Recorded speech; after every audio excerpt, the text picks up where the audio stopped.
होती है उसको पूरा करें।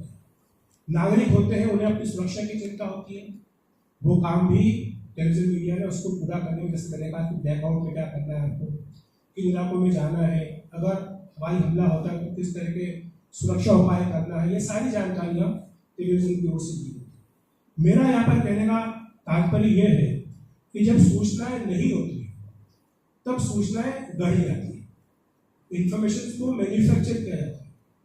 उसमें होता क्या है कि सूचनाओं का अभाव जो होता है उसको अफवाहें भरने का काम करने लगती है, और जब अफवाहें भरने का काम करने लगती है, सूचनाओं की जगह अफवाहें ले लेती है, तो जो शासन तंत्र है, जो तंत्र चला रहा होता है, जो पूरी व्यवस्था होती है, उस पर सवाल उठने लगता है और उसको नुकसान पहुंचता है। तो कई बार जाने अनजाने में हम अफवाहों को सूचना बना करके जब चलाने लगते हैं, तो उससे दरअसल हम सरकार का काम आसान नहीं कर रहे होते, सरकार की मुश्किलें बढ़ा रहे हैं।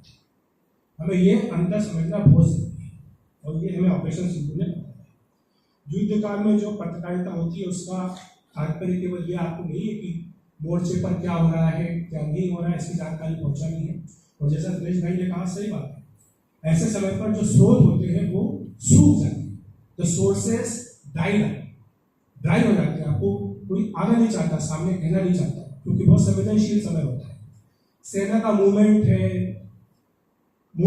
हो रहा है नहीं हो रहा है, फाइटर प्लेन ने टेक ऑफ किया है या नहीं किया है, टैंक्स मूव कर रहे हैं या नहीं कर रहे हैं, ये सब जानकारी हमें सेना के ऊपर छोड़ दी गई। अगर सेना से आधिकारिक जानकारी आ रही है तो हम इस जानकारी को बता सकते हैं। हम अपने संवाददाता के आधार पर कि वो ये कहें कि मूवमेंट हो रहा है, हमें मुझे लगता है कि बचना चाहिए।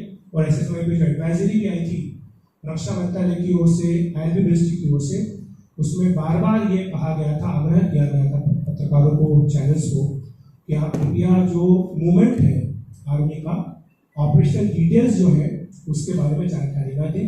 ये बात ठीक है कि पाकिस्तान में आपके सारे चैनल्स बैन कर दिए गए थे, वहाँ नहीं किए गए थे, लेकिन इसके बावजूद भी मॉनिटरिंग तो होती है।